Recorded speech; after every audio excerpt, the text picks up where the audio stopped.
easy to read all those names, is it? It's like, why can't they just have names like Nick or Stan or Dick or whatever? Just easy ones. That was tough, so thank you. My name is Nick, and I'm just so glad to be here with you again this morning. And I get to serve as the executive director of For Columbus, but and I get to work with churches all over the city, and I'm just really blessed to be able to be with you, and the weather's beautiful. It's just such a great and beautiful moment to just celebrate the worship. That was incredible. Just the power from that piano was just incredible. So I was just blessed by that already, so thank you. Well, I'm glad to get into this passage, and I'm just really thankful again to summarize this book that we've been going through for a few weeks now. And I'm sure at some point in your life, some preacher like me has come around and asked you the big question, what do you want said at your funeral?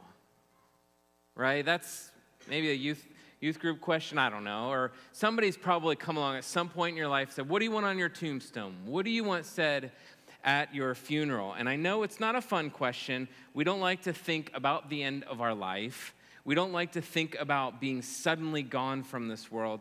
But it's a really powerful question to get us to start realigning our priorities and giving us focus, only if we're willing to actually go there. Most of us will like to think about it for a minute, and we maybe list a few things out. 5 minutes later, we're back to the same old rhythm that we've always been, right? So I want to start by just going there, going to that very difficult place. What legacy do you want for your life? This is a tough question. This is something that's very difficult to process and to work through. And so I want to get into this passage, and I want to look at a few pieces. Let me pull my notes up here.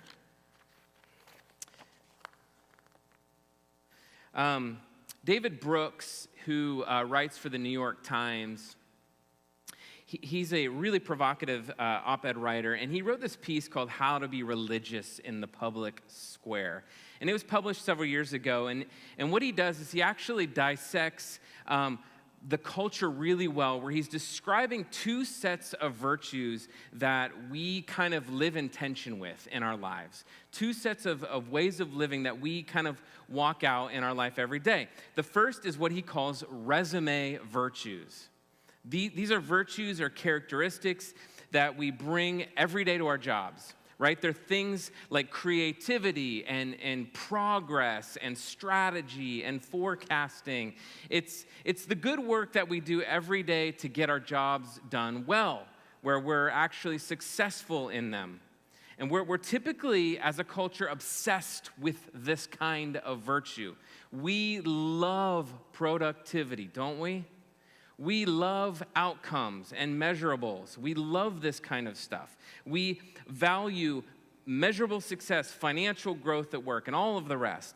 So as a culture, we subtly encourage this set of virtues over and over again, the resume virtues. But he also describes this other set called eulogy virtues. You can see where I'm going here, where he's going.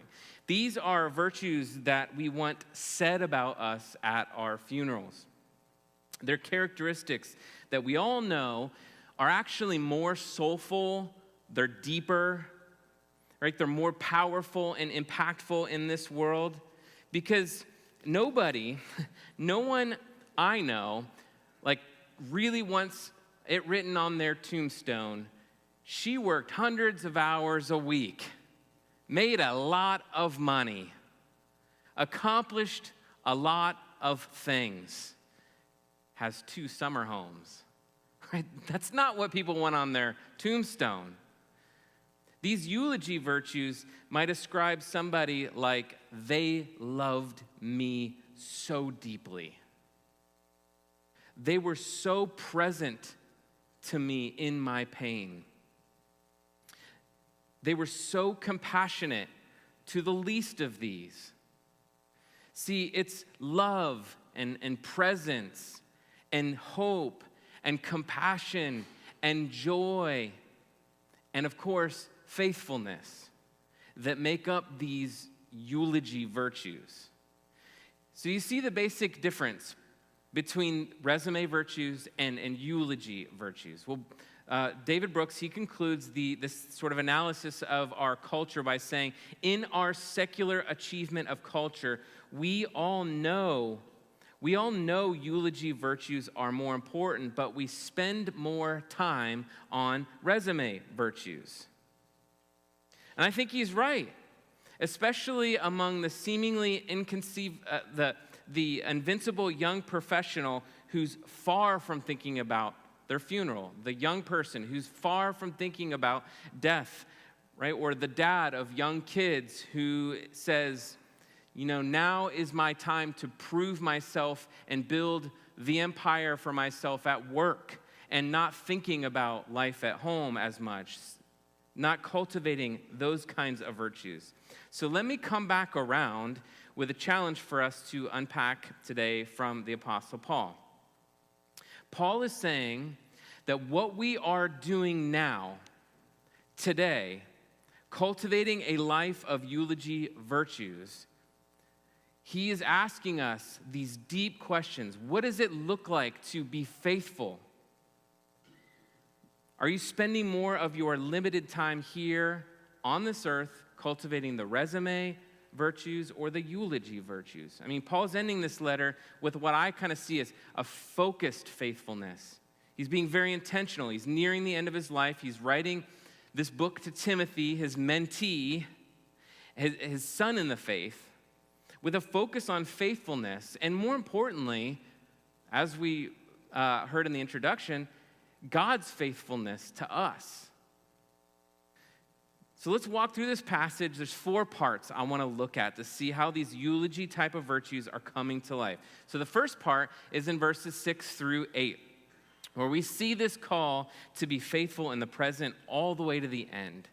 And remember, Paul, he's not writing this book from a plush, restful resort on his MacBook, resting in a coffee shop. He's writing this from prison.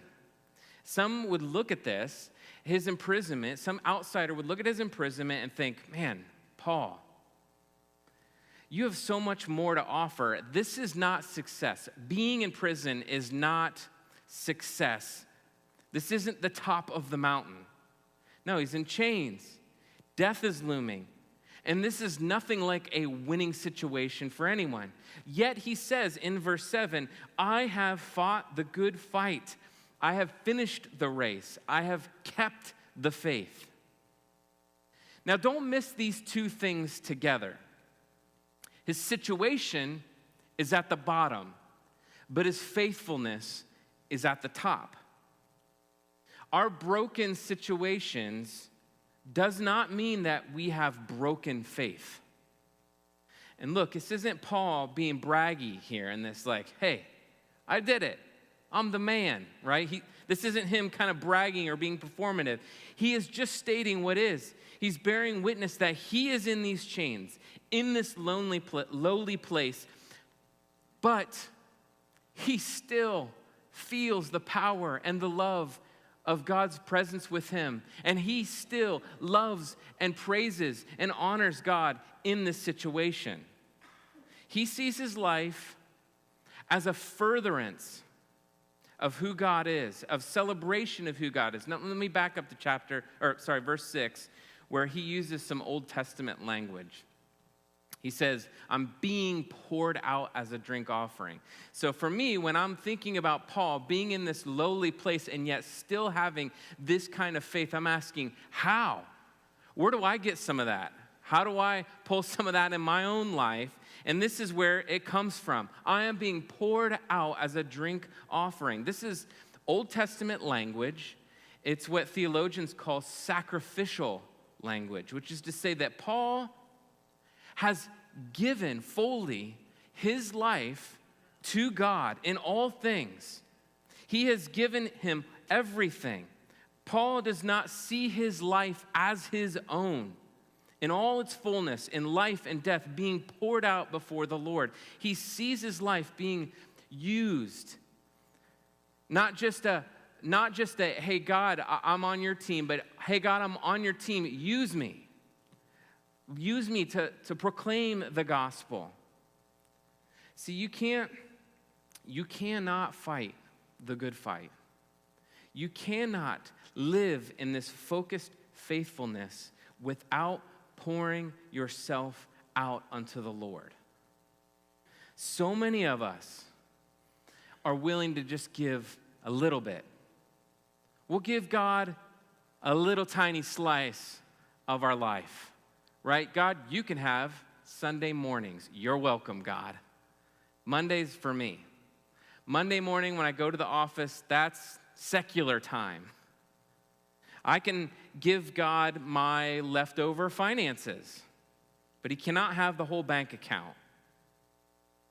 We live in our lives in this perpetual state of, I'll give God just a tiny bit, a tiny slice. You can have a little bit of money. You can have a little bit of my time. You can have a little bit of family, because we'll read our Bibles sometimes, but you can't have all of it. It cannot be poured out as a drink offering. Now, this is a massive proposition before us. This is a confrontation of the text.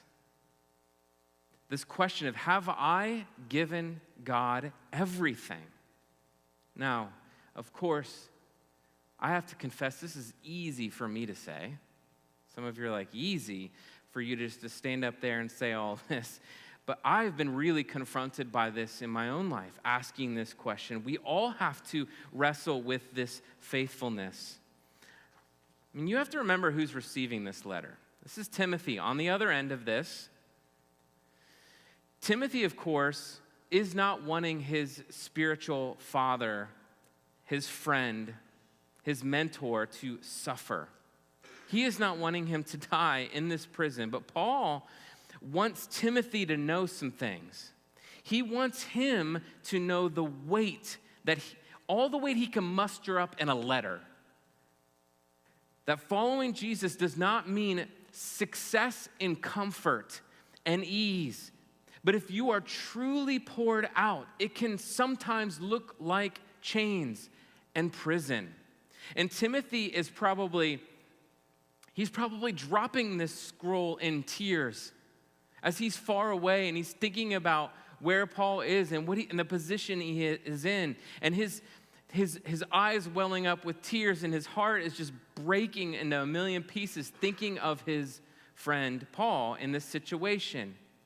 But Paul, he is doing it and he's wanting Timothy to understand, if you want to fight the good fight, if you want this faithfulness, then it has to start by giving all of you to God.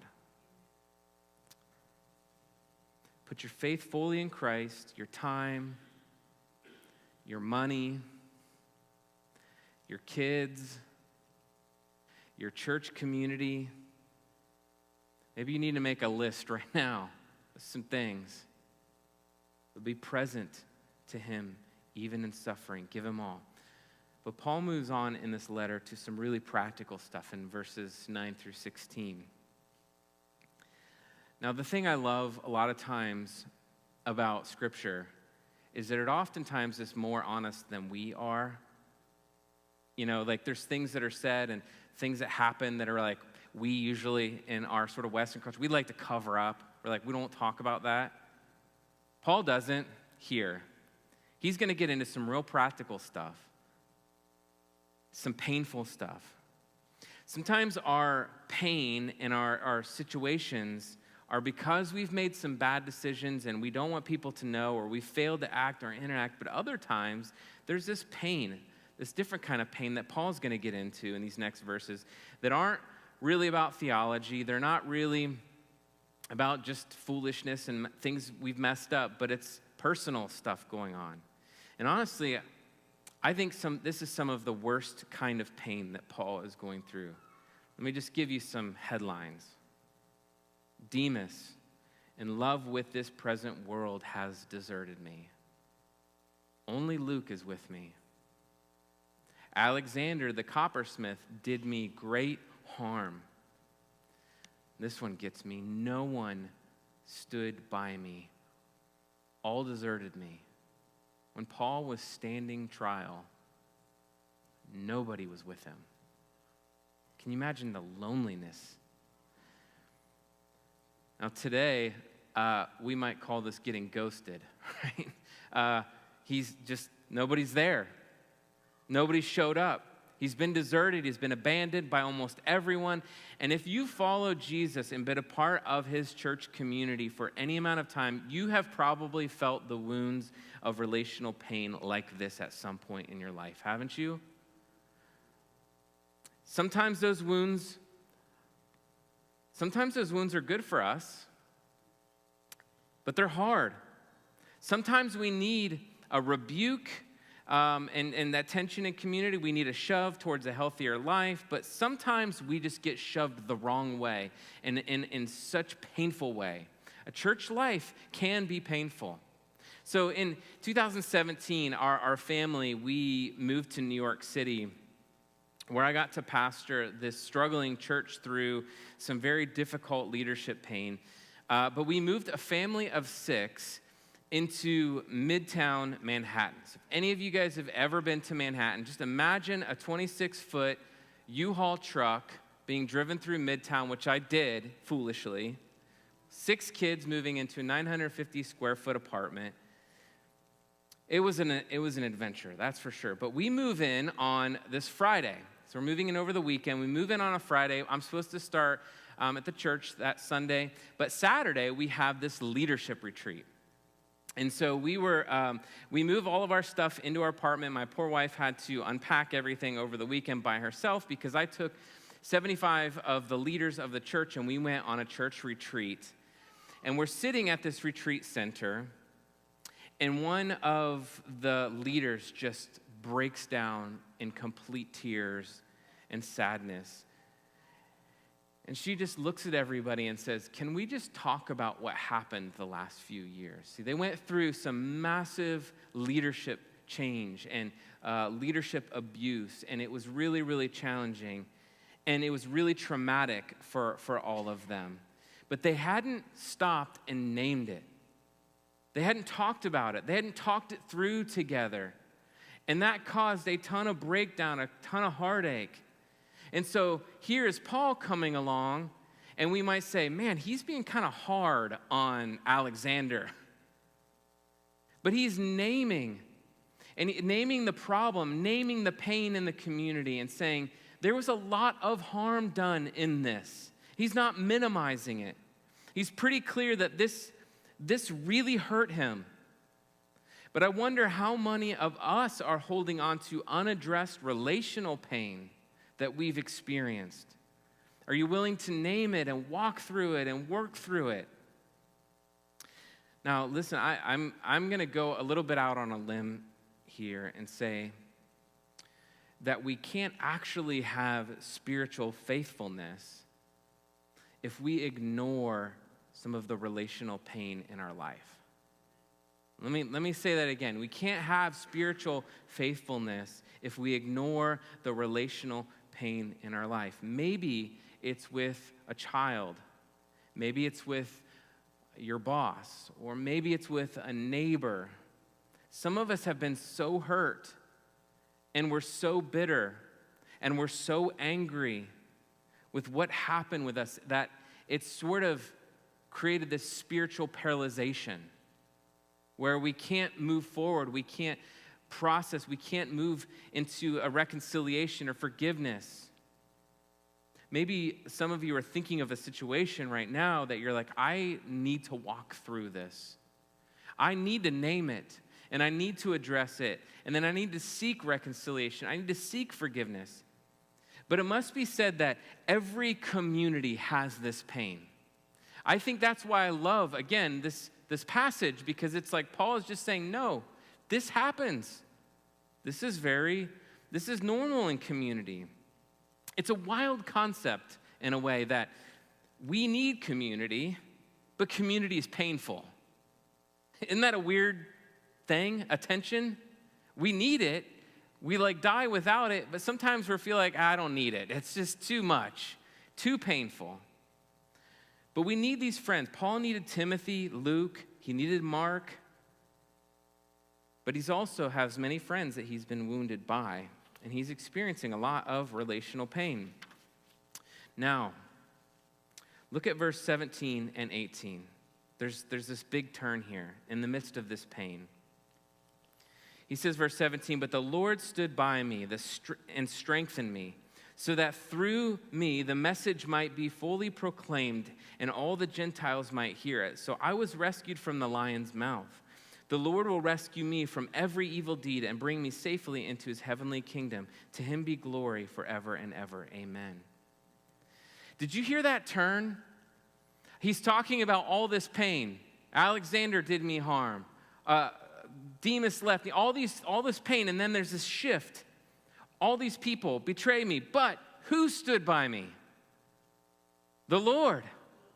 The Lord. Not only did the Lord stay present and faithful, but he says, he strengthened me.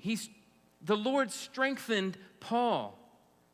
And he's saying in this, you aren't alone.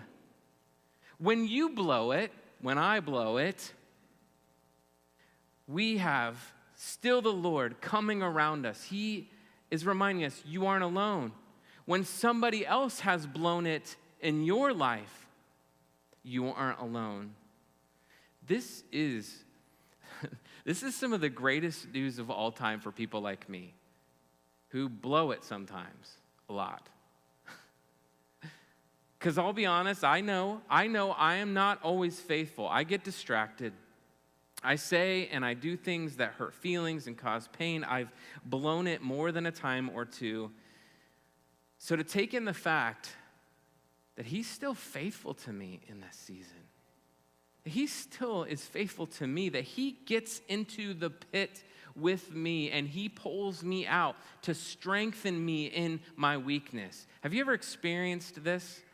Has anyone experienced this besides me? Right? This is good.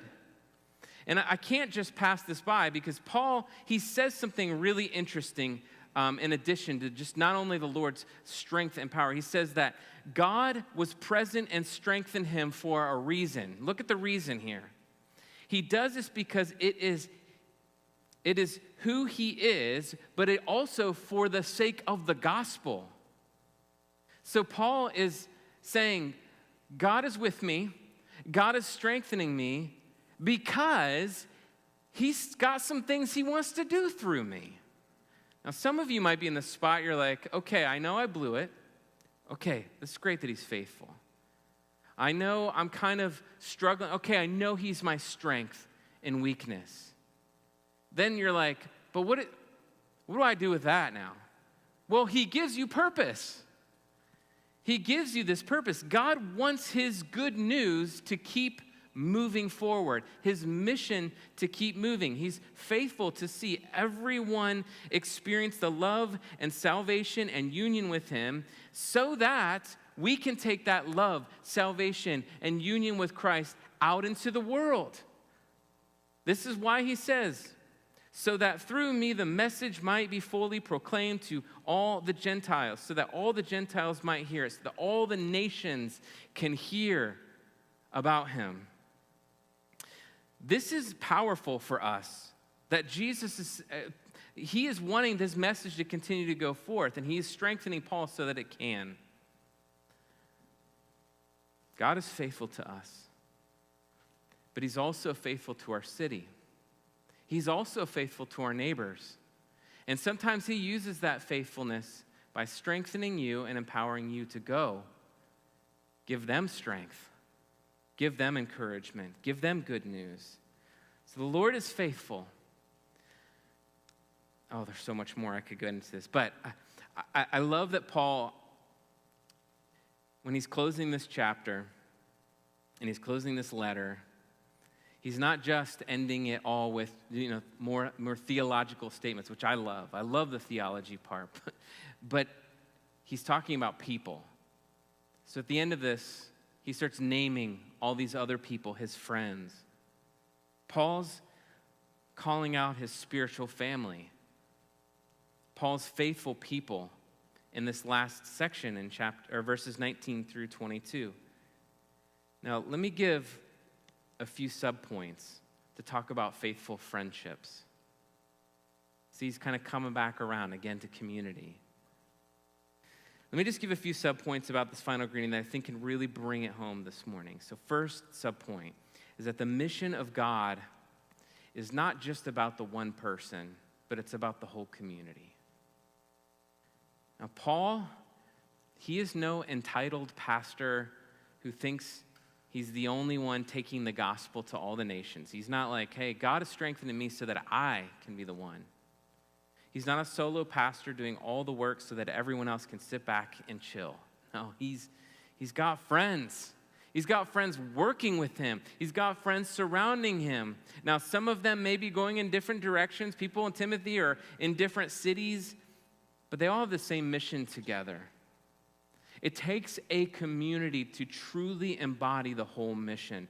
Different gifts working together. This is why Paul is naming his friends at the end, because he's reminding us, hey, we're in this together. This is a community life. This is community friendship. But the second reason, second subpoint, is that faithfulness is, again, just not about you and God. We oftentimes think of faithfulness as just like I meet between me and him, one-on-one. Our entire modern Western framework has trained us to believe the Christian life is only between you and God, that you have to have all your preferences met, where Christianity is shaped around you, but it's actually about you with others to God. It's always been a communal book, a communal letter, a communal writing. It's to the church. It's to all people. It's to the community.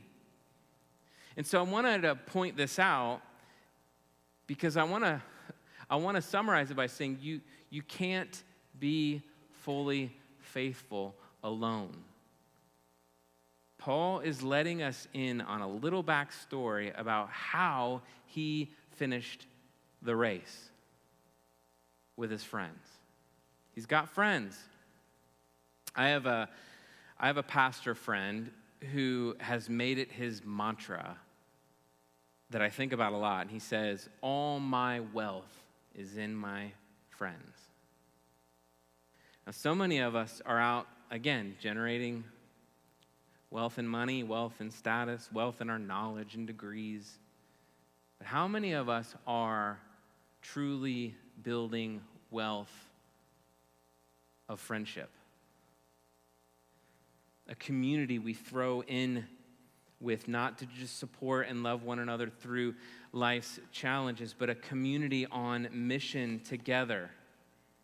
What if we invested in that like we invest in so many other fleeting things? I mean, friendship seems kind of like a eulogy virtue, doesn't it? C.S. Lewis once stated that he who sows courtesy reaps friendship. He who plants kindness gathers love. And Lewis is telling us a similar story as Paul. I mean, Paul, he's poured himself out before the Lord and he ended up in chains. But it's in this low place where he sowed great faith. Even in his betrayal of some of his friends, he sowed faith. Even if the situation wasn't successful because he's in chains, he cultivated a life of eulogy virtues. He had a focused faithfulness. So let me end with asking again, what legacy do you want to leave?